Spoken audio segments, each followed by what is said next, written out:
Welcome to 52 Authors, 52 Weeks, Season 3. I'm Dr. Lisa L. Campbell, the Growth Motivator.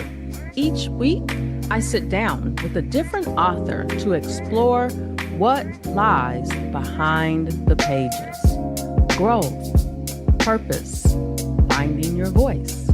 Enjoy today's episode.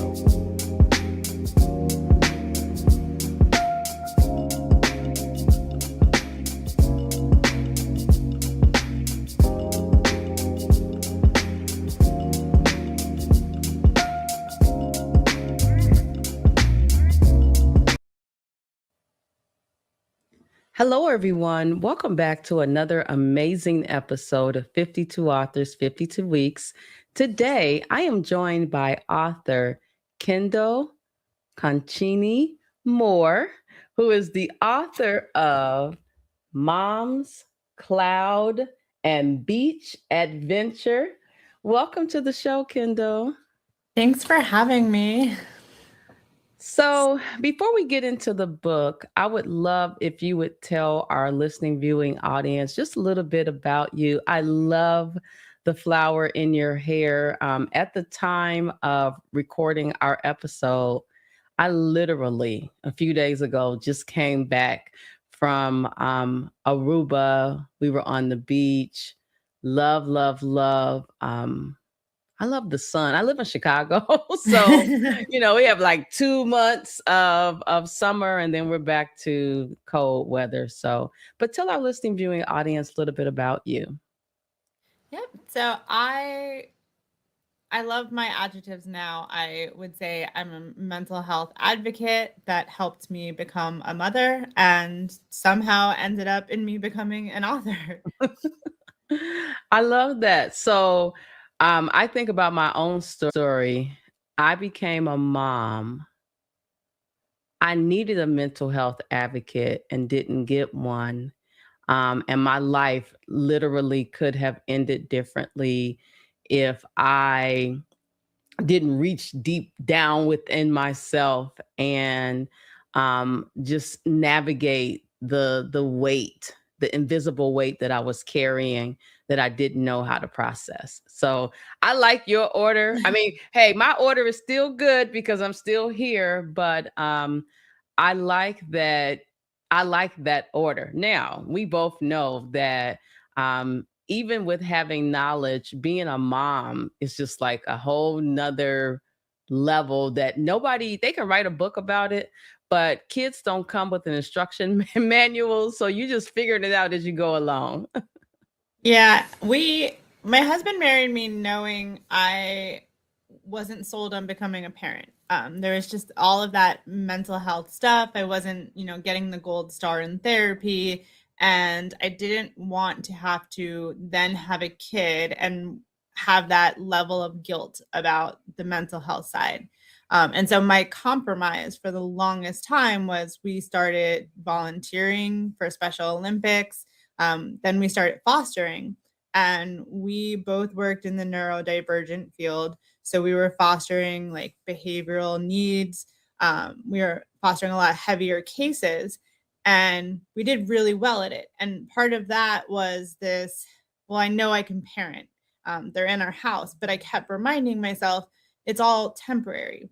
We go, we volunteer, we do stuff. The kids are in our house for a week or two. And what happens when it's 24/7, because we are taught that parents need to be on 24/7, that is all it is. And so it was really in that journey of recognizing the strengths that was coming from our exposure to children and taking that and seeing where we were in therapy and mental health conversations and kind of blending and knowing like we could do this and we can just talk about it more than our parents' generation did to create a different environment that doesn't have all of those quote unquote necessities.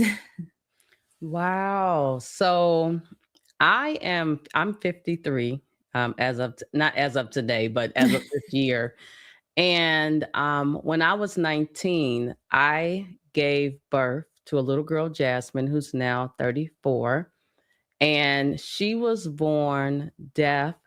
She is nonverbal. She has several intellectual disabilities. And yeah, I didn't have any prep for it. I didn't know what I was doing. Here we are 34 years later. I've figured out how to be a voice for her. And in the process, I found my own voice. And I didn't realize for a long time, I think I was in denial about what was going on with her, partially because, if I could be honest, the pediatrician said to me, well, not all kids progress at the same stage, right? But when she was 3, my mom was like, Lisa, something is wrong with Jasmine. You have to figure out what it is. And again, I was 19 when I had her, right? So figuring it out, there was no one in my family that had this condition. So figure out what, right? I was trying to figure out how to be a woman and a mother. And I was like, okay, but I did figure it out. But it would have been nice to have some support. And I was a single mom. So, and I just did what I thought was best. Yeah, and if I think about that, I'll say time period, because if you're 53 now and 19 then, it's sort of the same of what I experience in mental health. A lot of it has come a long way. So that advocacy and the push that we had to fight through, it's a little not easier now, because I imagine there's a lot of moms in your exact situation to this day going through that, advocating over and over and over again. But there are some people listening now, and that is kind of where I ended up in the whole author side of it. Was there are some people listening, and we are more accepting of the awareness part of something is off. Can we talk it through? Can we talk through, my gut feeling is we need to address this, and we have those people we can turn to now. Yes. And you know what? I when I think about the journey, when I did go to the specialist, if you will, besides going to the neighborhood pediatrician, I was introduced to this concept of a multidisciplinary approach, right? And so we had the developmental pediatrician. I will never forget him. I need to see if he's still alive, Dr. Thomas Blondis. He was such an amazing, quiet, gentle physician that really, my first interaction with him put me at ease and caused some of the noise that was in my head to quiet down. But then once I started meeting all of these different specialties, specialists, therapists, social workers, the path was a little clearer. And you're right. There are so many things that, and I have a new book coming out, and I actually talk about in the book how we are the first generation that a is acknowledging whatever our stuff is, but we have the tools to um, work towards resolution, and we're not afraid to use them. I will say most of us. Mhm. There are still some people who have the resources at their fingertips and they don't want to use them. And I know you kind of are going to ask about the inspiration, but a big part of my journey was, there was so much fear in parenting. But for me too, I'm very sensory based. So there was so much fear in also becoming pregnant. And I knew I wasn't going to overly enjoy it. I don't like a, a lot of the growing and body changes. And so when we first got pregnant, I had known something was wrong. I also knew that I had health problems in my like medical history, and I would go to my OBGYN and I was like, something is like off. And I kept getting that, oh, lots of women feel this way, lots of women have this happen. And I was like, I just feel like something's off. And I would ask questions, and you have to self look up stuff. And then they hate when you self look up stuff and you ask, what about this test? And what about this test? And then COVID hit. And I couldn't get into the hospital because they weren't going to run, concerned calls from me who's calling over and over again when COVID was happening. So they didn't bring me in for stuff. And then we lost the baby. And it was this experience of then I did the work to call and say, I will call every OBGYN and tell my story and ask them as my qualifier for a new one, what would you have done in that time? And that was what I was saying. It was, oh yeah, we would have put you on that med. We would have run these tests. And found out later I had an autoimmune issue, which made I had to get like the hormone injection stuff and I had to get, beta boosters and things. And it was that feeling of being told over like, oh, it happens. So even when I had my miscarriage, she's like, well, lots of women have them. And I'm like, I don't think I need it to be part of the lots of women. And I became really depressed, obviously. And again, COVID happened, and we were lucky enough that we had my in-laws at the time had a beach condo where they were owners. So we were allowed to go stay there for part of COVID. And I just disappeared. And when I would talk to my husband about what it was like, that is where the cloud analogy came. Like, I was like, everyone keeps telling me the silver lining of a miscarriage and, how it was meant to be and, all that stuff. And I was like, I don't feel the silver lining. I feel all of the shade. And it is not sunny out in the world for me. And so when we got pregnant again, it was just a terrifying pregnancy because every step along the way, you're like, what if, what if, what if? And so when my daughter came and we were doing really well, but now I'm in postpartum depression because she came with a hernia and she was very like similar to colicky, just uncontrolled screaming all the time. And I was like, this is not the happiness this is supposed to be. And everyone kept telling me, well, at least you had your baby. And I was like, that doesn't mean, like, I understand it's so sunny here, my baby's here, but I'm under this cloudy shade of it's still not supposed to be like this. Like, she just won't stop. She never smiled. It took 6 months of advocating over and over again with doctors to finally figure out what was going on with her and get some medication to help her. And then the doctor's like, she's a more pleasant baby. And I was like, yeah, imagine if you listened to us for the first 6 months. And so when we would talk about it, it really was the story of the book. It was, I know it's sunny. I know life is great. I know I was, yay, able to have a baby, but there is this shade over me. And I can't explain why I don't feel the same way everyone else feels with the baby here, but it's an emotion that's valid. And when we decided to have my son, because we knew we wanted to, my daughter's language had taken off. And I said, we have to figure out how to talk to her about this because she is going to think that her brother makes me cry. And it's not, it's just that shady feeling. And so we started telling this story about the cloud. And that was how I was explaining it to her. And the beach worked because at the beach, she loves going in the water. I don't love the water. I make dad put the sunblock on and everything. And so it was easy for her to understand that's something I love and mom doesn't always play the same way. So that was how to talk to her about mental health. It was, you know how you really love the beach and you jump around, you love the sand, you roll around, and mom just is like, I'm here and that's enough. I was like, that's mental health awareness. Like, we don't always need to make someone go get in the water. We don't always need to make them cheer up. We can just let them sit and go, hey, something's different for you. We're glad you're here. And so a lot of it came from just this, I really wanted to become a parent. And I knew it was going to be a hard thing to fight through all of that honesty of how hard it is for me. But we are doing it in this approachable way where we can tell her, sometimes it's really hard being with you. Wow. Oh my God. You have me almost, first of all, I'm an emotional person, but there's so many things you said that really spoke to me. One is,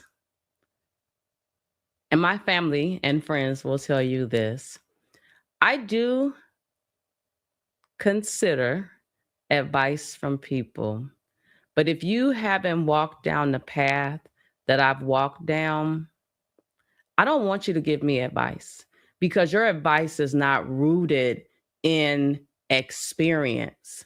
And some people don't understand that. If you haven't walked that path, you don't understand. And yes, you can be empathetic, but you need to watch what words you use because you don't know the impact that they have on me. And I remember about maybe 12 years ago, I was trying to force my daughter to go in the pool because she previously loved the pool. Again, she's nonverbal. She can't hear. And I didn't realize that she had changed and she no longer wanted to get into the pool. Now, the funny thing is, she loves taking baths. But what I realized was that she likes warm water now. She Mm. doesn't like the temperature of the pool water, but the pool I was trying to get her to get in was heated. But something must have happened where she does not want to get in the cold water anymore. And so um, it wasn't until just now through you that I had this revelation about that something had happened. And I realized that I was trying to push her to do something that she didn't want to do. And I wasn't allowing her to be her because, in my mind, I'm mom, right? So you like the pool, so get in the pool. But she didn't want to get in the pool. She didn't want to do that. And so that's difficult, but I definitely believe in the lived experience. Thank you for putting out the first question or a question, which was, No, I love that's my husband prior to meeting me had never experienced trauma. And I mean it. Like I remember asking him once when we were early dating, like, what's the worst thing that happened to you? And like by then I had a list. And he was like, maybe 9/11. And I was like, to you. And he goes, no, I think that's the only time like he had a big enough shift that everyone in life was uncomfortable and experiencing something. And I was like, but nothing like specifically to you. And it's beautiful for him, but it was really hard then for him to help me through stuff because he did not understand how you fight through things. And luckily, he was okay deferring. He's like, this situation, you need to call one of your best friends. But we had to do a lot of that kind of therapeutic coaching together to say, he has learned to ask in a situation, do you want a solution or comfort? Because he knows sometimes that I instantly know I'm not going to go, like his solution isn't going to help me. But that is it. And sometimes I passive aggressively tell him like, well, give me both and I'll see what hits. And he'll be like, I actually didn't have a solution. I don't know how to deal with this. And I have to like give him the grace of like, yeah, he hasn't been through this. And then it's hard for me on that flip end. Like I am very much when someone is in a situation, I think in my head, for me, there is comfort in knowing they have a shared understanding. So my best friends are the one who like our lives mirror each other because they understand it. And when someone then shares something deep with me, my go-to is share an experience back so they feel understood and then they are willing to talk it out with me. But I have learned that people sometimes just want it to be about themselves. So my husband had to learn solution or comfort. I've had to learn, like a friend texted me the other day and she said something was going on. And I said, do you want me to give you a shared experience back? Or do you want to just talk about you? And like, I need that because I am the same way. I'm like, I need to know that we're all in this situation. So then I can start to really talk it out, knowing that you understand it. wow, you know what? I started this podcast 52, 52 authors, 52 weeks 3 years ago because I love to read. I love meeting new people, but I didn't realize the impact that you all were going to have on me. And I know the listening, viewing audience is getting that same byproduct of impact, because I everything you just said. First of all, I got my pen out because I'm like, as soon as we finish recording, I'm gonna have to write this down, because that is a strategy to me that helps you sustain relationships. So okay, I will give you credit for that. Because that's golden. I absolutely love it. And it's like you basically, one of the questions I had for you, I think we really have answered, which was how the book introduces these emotional concepts in a way that a child can understand. But honestly, you have just given concepts that adults need to use, because I feel that many of us are emotionally unhinged. Yeah, and it's interesting being a children's book author because I fully understand I am not the book you're going to randomly put under a Christmas tree. And they're going to be like, okay, I am the book when your friend texts you with their new baby and says, I'm tired. How do I do it? Then you ship it to her house. And it is that blend of, I have been told when I tried to traditionally publish that this is like adult for kids. And I'm like, fine, I'm going to self publish it because everyone resonates. When I went to read in a school, one of the first things I introduced the book is we're going to talk about feelings. And then we play charades, and we play charades for happy and silly and grumpy and angry. And then I asked them, can you do sad? And when I say, did you know parents get sad?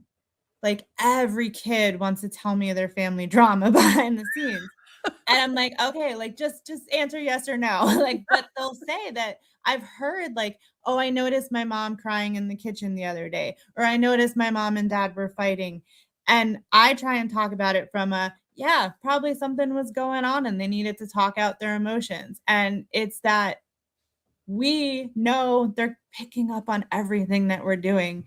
So just lean into it. And I was like, I am our language at home is probably a little older for our kids. But if you meet my daughter, it's wonderful because she is 4 and people don't think that. Like she comes off as like a 14-year-old. It's only in the height that you really know. But she will talk to people and say like mom needs a minute, or if something happens, she's kind of learned my rhythms. Like we'll be somewhere and she'll be like, mom doesn't enjoy water, so if we're gonna play, can you watch me? And like she's kind of got my back on that, but in a way too that she is open to come to me. And she calls her tornado.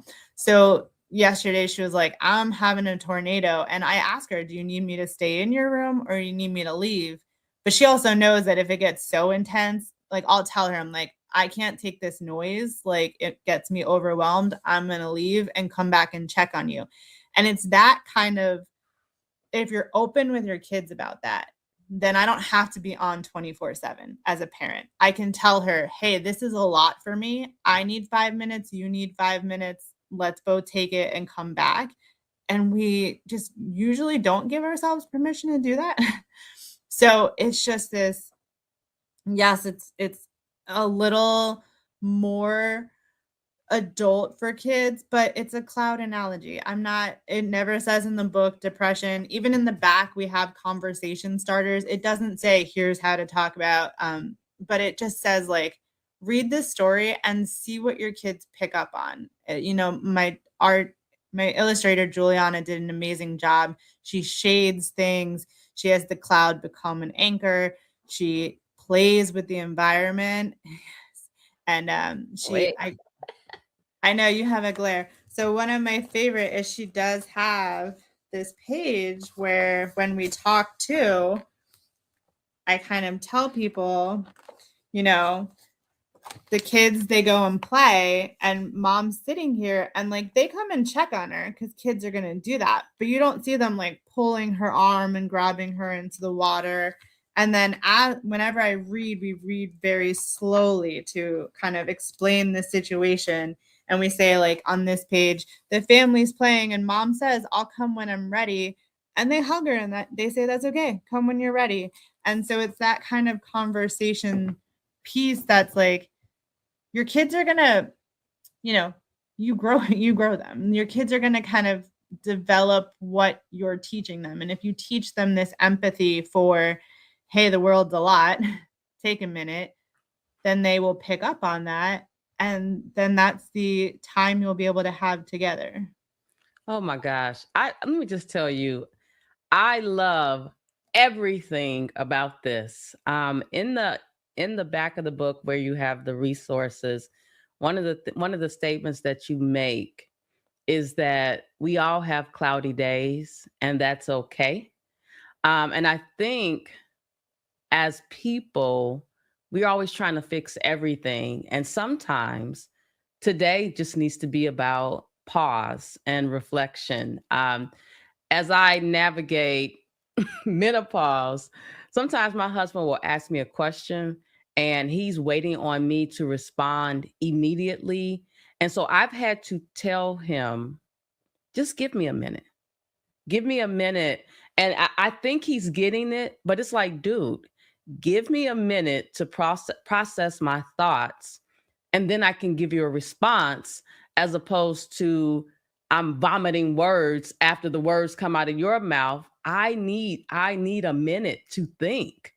And I think this what this book is doing is really helping the next generation of kids and parents with tools to navigate life, because I think all the things that are happening in the world today, to me, is a byproduct of not being able to process feelings, not being able to give each other grace, not be able to have the conversations at the right time, and pause them when you need to pause them. And I like how you really, let me just tell you this: you are raising emotionally intelligent children I who know. are It might be terrifying. One of those, like, because I don't know it. Like, my parents weren't emotionally resilient, so I'm a product of seeing their stress and weight of it, and I see the mannerisms that I kind of take on, and I'm like, what is it going to look like for her to have been able to unlock that at her age versus me in therapy at like late 30s? So powerful. Oh, yeah, I'm so excited for it. I'm like, if I got to peek into the future, it's just to see, like, I want to see like her in a situation and how does she handle it? Because I'm excited for it. I've seen what she's 4, and I'm like, I've already seen glimpses of like what the teenage years are gonna look like. But it's neat because the advocacy is different than what I think I had. And especially in that sense of like arguing and turning around and saying sorry and talking it out.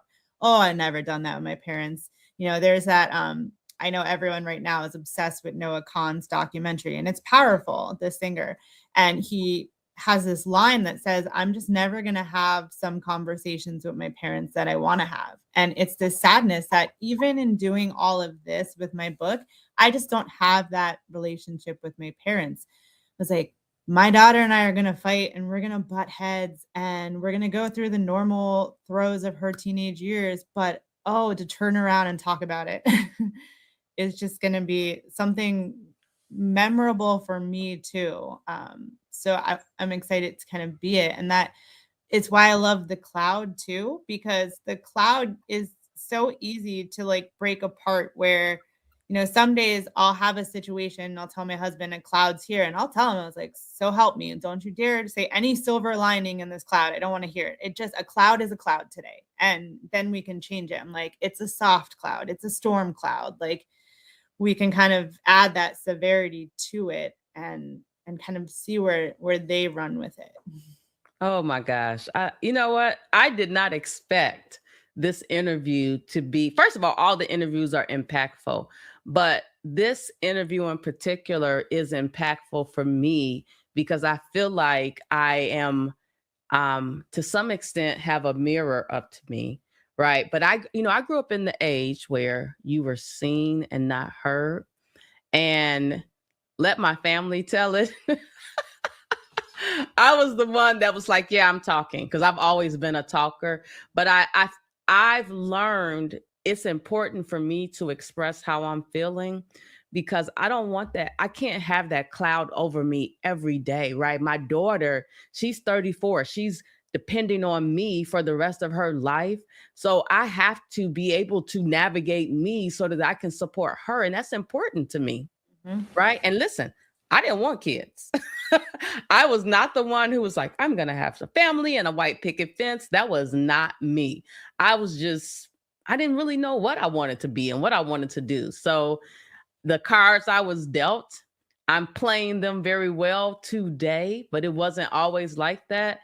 And those clouds were definitely, if I could like have a visual depiction, I was walking this way and the cloud was right behind me, and I didn't realize it at first.